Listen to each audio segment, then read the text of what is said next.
ఏపీకి శాశ్వత రాజధానికి అమరావతికి పూర్తిస్థాయి చట్టబద్ధ రక్షణ కల్పించేందుకు కేంద్ర ప్రభుత్వం ముందడుగు వేసింది. మధ్యాహ్నం 12 గంటలకు లోక్సభలో ఆంధ్రప్రదేశ్ పునర్విభజన చట్ట సవరణ బిల్లు 2026 ప్రవేశపెట్టింది. కేంద్ర హోంశాఖ సహాయ మంత్రి నిత్యానంద రాయ్ ఈ సవరణ బిల్లును సభలో ప్రతిపాదించనున్నారు. కేంద్ర మంత్రి పెమ్మసాని చంద్రశేఖర్ బిల్లుపై చర్చను ప్రారంభించనున్నారు. టీడీపీ తరఫున కేంద్ర మంత్రి రామ్మోహన్ నాయుడు, బీజేపీ నుంచి ఎంపీ పురంధేశ్వరి, జనసేన నుంచి బాలశౌరి, వైసీపీ నుంచి మిథున్ రెడ్డి చర్చలో పాల్గొంటారు. చర్చ అనంతరం ఓటింగ్ నిర్వహించి బిల్లుకు సభ ఆమోదం తెలుపనున్నారు.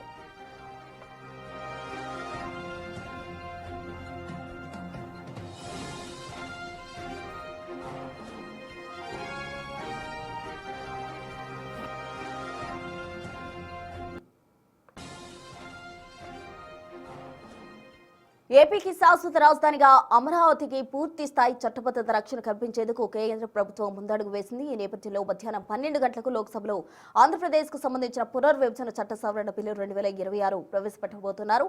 పూర్తి వివరాలు అందించేందుకు మా ప్రతినిధి శివ ఢిల్లీ నుంచి సిద్ధంగా ఉన్నారు. శివ, రైట్ ప్రస్తుతం ఈరోజు ఎప్పటి నుంచో సుదీర్ఘంగా అంటే దాదాపు 2014 నుంచి ఇప్పటి వరకు పుష్కర కాలం ఎదురు చూసిన నిరీక్షణకు తెరపడబోతుంది.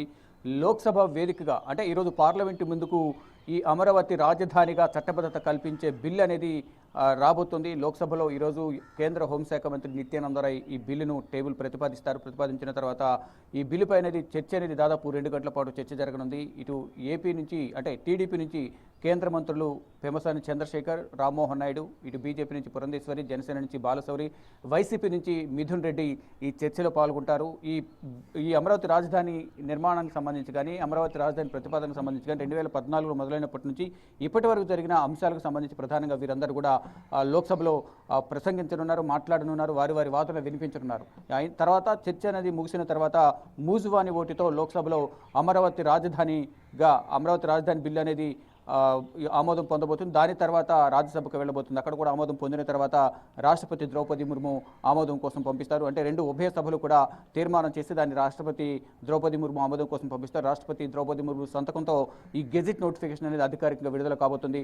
రాష్ట్రపతి సంతకంతో అప్పటి నుంచి కూడా ఏపీ రాజధానిగా అమరావతి అంటూ కూడా ఒక గెజిట్ నోటిఫికేషన్తో అధికారికంగా అప్పటి నుంచి కూడా అధికారిక చట్టబద్ధత అనేది కల్పించబోతున్నారు. ఇప్పటికే అందరూ కూడా ఏపీ రాజధాని అమరావతి అంటూ కూడా అందరూ భావించారు. దానికి సంబంధించి పనులు వేగంగా జరుగుతున్నాయి. కేంద్ర రాష్ట్ర ప్రభుత్వాలు కూడా అదేవిధంగా నిర్ణయించుకున్నాయి. దానిలో భాగంగానే దానికి ఒక చట్టబద్ధత కావాలి కాబట్టి లోక్సభ, రాజ్యసభలో ప్రతిపాదించిన తర్వాత తీర్మానం చేసిన తర్వాత రాష్ట్రపతి ద్రౌపది ముర్ముకు పంపిస్తారు. అంటే 2014లో అధికారంలోకి వచ్చిన కూటమి ప్రభుత్వం నవ్యాంధ్ర రాజధానిగా ఆంధ్రప్రదేశ్ రాజధానిగా అమరావతిని ఏర్పాటు చేయాలనేది కూడా నిర్ణయించుకున్నారు. తర్వాత దాంట్లో అప్పుడున్న ప్రతిపక్షం దానికి అంగీకరించిన తర్వాత 2019లో ప్రభుత్వం మారిన తర్వాత రాజధాని పక్కన పెట్టి 3 రాజధానులు అనేది కూడా ప్రతిపాదన తెర మీద తీసుకురావడం, తర్వాత అభివృద్ధి అనేది కుంటుపడిందంటూ కూడా కూటమి నేతలందరూ కూడా ఆరోపణలు చేశారు. మళ్ళీ తర్వాత 2024లో కూటమి ప్రభుత్వం మళ్ళీ అధికారంలోకి రావడం, 2014లో ఏదైతే ప్రతిపాదన పెట్టారో అమరావతి రాజధానిగా ఏదైతే నిర్ణయం తీసుకున్నారో దాన్ని ముందుకు తీసుకువెళ్తూ కేంద్ర ప్రభుత్వ సహకారంతో ఈ రాజధాని కళ అనేది సాకారం కాబోతోంది. అంటే గత 12 సంవత్సరాలుగా కూడా ఏపీకి రాజధాని ఏది అంటే చెప్పలేని పరిస్థితుల్లో ఏపీ ప్రజలు ఉన్నారు. కానీ ఇప్పుడు త్వరలోనే మరో వారం 10 రోజుల్లోనే దీనికి చట్టబద్ధత అనేది అంటే అధికారికంగా ఈ రోజు రేపట్లో ఉభయ సభలు ఆమోదిస్తాయి. రాష్ట్రపతి సంతకంతోనే అది గెజిట్ నోటిఫికేషన్ విడుదల కావాల్సి ఉంటుంది. కాబట్టి రాష్ట్రపతి సంతకంతో అధికారికంగా చట్టబద్ధత అనేది ఏపీ రాజధాని అమరావతిగా ఒక గెజిట్ నోటిఫికేషన్ విడుదల కానుంది. అయితే శివరామకృష్ణన్ కమిటీ ఇచ్చిన నివేదిక ప్రకారం 2014లో అంటే గుంటూరు, అమరావతి మధ్యలో రాజధాని నిర్మాణానికి సంబంధించి శివరామకృష్ణ కమిటీ ఒక నివేదికను సమర్పించడం, అప్పుడు కేంద్ర ప్రభుత్వం ఇటు రాష్ట్ర ప్రభుత్వాలు సమన్వయం చేసుకుని అక్కడే నిర్మించాలనేది కూడా ప్రధానంగా ఏర్పాటు చేయాలని కూడా నిర్ణయించుకోవడం, తర్వాత ఏపీ సిఆర్డీఏ చట్టబద్ధత కల్పించడం, అక్కడ భూములు ఇచ్చిన రైతులకు కూడా ముందుకు వచ్చినందుకు వారందరూ కూడా ఇప్పుడు బిల్లు రాబోతున్న నేపథ్యంలో ఏపీ ప్రభుత్వం కృతజ్ఞతలు తెలియజేస్తుంది. ఇటు ఎంపీలందరూ కూడా టీడీపీ నేతలు, ఎంపీలందరూ కూడా ఎంతో హర్షం వ్యక్తం చేస్తున్నారు. అంటే కళల రాజధాని అనేది సాకారం కాబోతోంది. ఎంతో సుదీర్ఘకాలంగా అంటే పుష్కర కాలంగా 12 సంవత్సరాల నుంచి ఎదురు చూస్తున్న రాజధాని లేని రాష్ట్రానికి రాజధాని అనేది ఏర్పాటు కాబోతున్నట్టు కూడా అందరూ ఆశాభావం వ్యక్తం చేస్తున్నారు. దానిలో భాగంగానే ఈరోజు లోక్సభ ముందుకు ఈ బిల్ అనేది రాబోతుంది. పార్లమెంట్ లో ప్రవేశపెట్టబోతున్నారు. మరి పార్లమెంట్ లో ఆమోదం ఎంతవరకు లభించొచ్చంటారు? అటు టీడీపీ తరఫున ఎవరు ఫేవర్ గా మాట్లాడబోతున్నారు ఎంపీలు, ఇటు వైసీపీ నుండి కూడా వాదనలు వినిపించే అవకాశం ఉంది. ఎలా ఉండబోతుంది పార్లమెంట్ లో ఇవాళ చర్చలు? రైట్, యాక్చువల్గా ప్రతి బిల్లు కూడా కేంద్ర కేబినెట్లో ఆమోదం పొందాల్సి ఉంటుంది. ఇటు ఆంధ్రప్రదేశ్లో కూడా ఏపీ ప్రభుత్వం ముందు కేంద్ర కేబినెట్లో తీర్మానం చేసిన తర్వాత అసెంబ్లీలో ఆమోదం తెలిపారు. అక్కడి నుంచి కేంద్ర ప్రభుత్వానికి పంపించారు. మొదట అందరూ కూడా కేంద్ర ప్రభుత్వంలో నిర్ణయం తీసుకుంటారు. అంటే ఈరోజు కేంద్ర కేబినెట్ ఉండాల్సి ఉంది. కానీ అందరూ కూడా ఇటు ఎన్నికల ప్రచారంలో బిజీగా ఉన్న నేపథ్యంలో ఇప్పుడు కేంద్ర కేబినెట్ అనేది ఏకపక్షంగా తర్వాత నిర్ణయం తీసుకుంటారంటూ కూడా ప్రచారం జరుగుతుంది. కానీ దానికన్నా ముందు లోక్సభ, రాజ్యసభలు పెట్టిన తర్వాత ఏకపక్షంగా అంటే ఇటు కేంద్ర కేబినెట్ నిర్ణయం తీసుకునే అవకాశం అది ప్రధానంగా కనిపిస్తుంది. దానిలో భాగంగానే ముందు ఉభయ సభలు ఆమోదం పొందిన తర్వాత రాష్ట్రపతి దగ్గరికి పంపిస్తారంటూ కూడా చెప్తున్నారు. ఉభయ సభలు ఆమోదం పొందిన తర్వాత రాష్ట్రపతి సంతకంతో అధికారికంగా ఏపీ రాజధాని అమరావతిగా అప్పటి నుంచి అమల్లోకి రాబోతుంది, వాడుకలోకి రాబోతుంది. దాంతోపాటు ఇప్పుడు ఈ రోజు చర్చ సందర్భంగా టీడీపీ నుంచి కేంద్ర మంత్రులు ఇద్దరు రామ్మోహన్ రెడ్డి, పెమ్మసాని చంద్రశేఖర్, మరోవైపు బీజేపీ నుంచి పురంధేశ్వరి, ఇటు వైసీపీ నుంచి మిథున్ రెడ్డి, జనసేన నుంచి బాలశౌరి, వీరందరూ కూడా వారి వారి అభిప్రాయాలను, వారి పార్టీ ఏ విధంగా ఈ అమరావతి రాజధాని కోసం పనిచేసింది, మరోవైపు అందరూ కూడా ఏకపక్షంగా కూడా ఇటు మిథున్ రెడ్డి అంటే వైసీపీ పైన ఎక్కువ విమర్శలు చేసే అవకాశం అయితే ప్రధానంగా కనిపిస్తుంది. వైసీపీ నుంచి ఈ అధికార కూటమికి సంబంధించిన విమర్శలను తిప్పికొట్టేందుకు మిథున్ రెడ్డి కూడా సిద్ధంగా ఉన్నారు. ఎందుకు 3 రాజధానులు అనేది తెర మీద తీసుకొచ్చారు అనేది కూడా మిథున్ రెడ్డి వివరించనున్నారు. మొదట ప్రతిపక్షంలో ఉన్నప్పుడు అంగీకరించి తర్వాత అధికారంలోకి వచ్చిన తర్వాత మార్పులు చేయడం పైన, మరోవైపు దాని ద్వారా రాష్ట్ర అభివృద్ధి అనేది కుంటుపడింది, అరాచక పాలన కొనసాగించారు అనే అంశాలపై ప్రధానంగా ఇటు అధికార కూటమికి సంబంధించిన ఎంపీలు, కేంద్ర మంత్రులు ఇద్దరు, పురంధేశ్వరి, మరోవైపు బాలశౌరి, వీరందరూ కూడా గత ప్రభుత్వ వైఫల్యాలు కానీ రాజధాని నిర్మాణం లేట్ కావడానికి, అభివృద్ధి కుంటుపడడానికి గల కారణాలపైన ఈ లోక్సభలో సుదీర్ఘంగా అంటే దాదాపు 2 గంటలకు పైగా కూడా చర్చ అనేది జరగబోతుంది. అంటే ఆ చర్చ జరిగితేనే ఏ విధంగా ఈ బిల్లు అమరావతి రాజధాని ఏర్పడడానికి ఎటువంటి ఆటంకాలు ఏర్పడ్డాయి, గతంలో అధికారంలో ఉన్నప్పుడు, అధికారంలో లేనప్పుడు ఏ విధంగా 2 మాటలు మాట్లాడింది వైసీపీ అనే అంశాలపై కూడా ప్రధానంగా ఈరోజు లోక్సభలో ప్రస్తావించడం. మొత్తంగా చూసుకుంటే ఏపీ ప్రజల కళల సాకారం అనేది, రాజధాని కళ అనేది కూడా నెరవేరబోతోంది. ఈరోజు లోక్సభ ముందుకు ఈ బిల్ అనేది, చట్టబద్ధత బిల్ అనేది రాబోతుంది.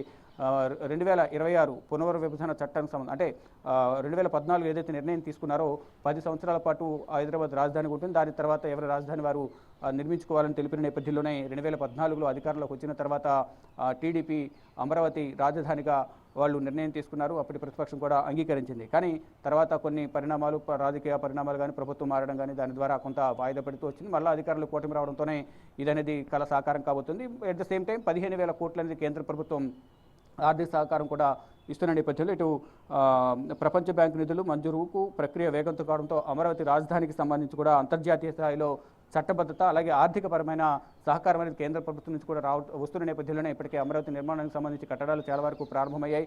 ఈ చట్టబద్ధత కల్పించిన తర్వాత మౌలిక సదుపాయాలకు సంబంధించి కానీ ఇతరత్ర అన్ని సహాయ సహకారాలను ఆర్థికంగా కూడా కేంద్ర ప్రభుత్వం కల్పించబోతుంది. అంటే కూటమి ప్రభుత్వంలో కీ రోల్లో ఆంధ్రప్రదేశ్, ఏపీ టీడీపీ ఉంది కాబట్టి, ఏపీ నుంచి టీడీపీ కూటమిలో కీలకంగా వ్యవహరించింది కాబట్టి ఎన్డీఏ కూటమిలో ఇటు ఏపీ అభివృద్ధి చేసుకోవడానికి కూడా ఇదొక సువర్ణ అవకాశంగా కూడా చంద్రబాబు అలాగే కూటమి నేతలు భావిస్తున్నారు. దానిలో భాగంగా కేంద్ర ప్రభుత్వ సహకారంతో ఆంధ్రప్రదేశ్ రాష్ట్రాన్ని అభివృద్ధి చేసుకోవడంతో పాటు అత్యాధునిక టెక్నాలజీతో రాజధాని నిర్మాణం చేసుకునే అవకాశం లభిస్తుంది అనేది కూడా అందరూ భావిస్తున్నారు. దానిలో భాగంగానే ఈరోజు పార్లమెంటు ముందు లోక్సభలో, తర్వాత రాజ్యసభలో అమరావతి రాజధాని బిల్లుపై చర్చ సందర్భంగా వారి అభిప్రాయాలను ఇటు విపక్ష వైసీపీ, మరోవైపు ఇటు అధికార కూటమికి సంబంధించిన ఎంపీలందరూ కూడా వారి అభిప్రాయాలను వెల్లడించనున్నారు. తర్వాత 2 సభల్లో కూడా ఈ బిల్లు ఆమోదం పొందుతుంది. అది మూజువారి ఓటుతో ఈ బిల్లును ఆమోదిస్తారు. తర్వాత రాష్ట్రపతి సంతకం కోసం పంపిస్తారు.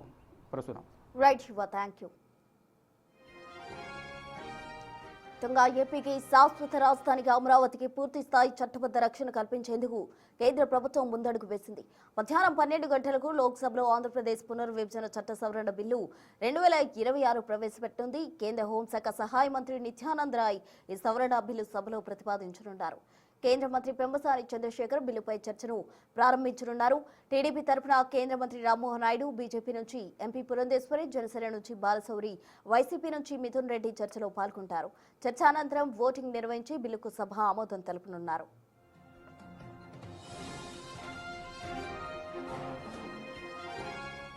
నేడు లోక్సభ ఆమోదం పొందిన తర్వాత గురువారం ఈ బిల్లు రాజ్యసభలో చర్చకు రానుంది. సాధారణంగా ఏ బిల్లు అయినా ముందుకు కేంద్ర కేబినెట్ ఆమోదం పొందిన తర్వాతే పార్లమెంటుకు వస్తోంది. కానీ అమరావతి బిల్లు విషయంలో కేంద్రం ప్రత్యేక వ్యూహం అనుసరించింది. బిజినెస్ రూల్స్ 12B ప్రకారం అత్యవసర పరిస్థితుల్లో లేదా ప్రత్యేక సందర్భాల్లో కేబినెట్ ఆమోదం లేకుండా పార్లమెంట్లో నేరుగా బిల్లులు ప్రవేశపెట్టే నిబంధన పాటించింది.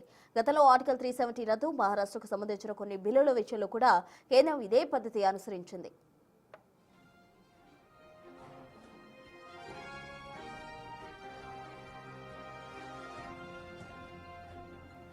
పార్లమెంట్ ఉభయ సభలో ఆమోదించిన తర్వాత ఈ బిల్లు కేంద్ర కేబినెట్ ముందుకు వెళ్లనుంది. కేబినెట్ ఆమోదం అనంతరం రాష్ట్రపతి సంతకం కోసం పంపిస్తారు. రాష్ట్రపతి ఆమోద ముద్ర వేయగానే కేంద్రం గెజెట్ నోటిఫికేషన్ విడుదల చేయనుంది. ఈ బిల్లు ఆమోదం పొందితే భవిష్యత్తులో ఏ ప్రభుత్వం వచ్చినా అమరావతిని మార్చడం లేదా 3 రాజధానులు వంటి ప్రతిపాదనలు తీసుకురావడం చట్టరీత్యా సాధ్యం కాదు.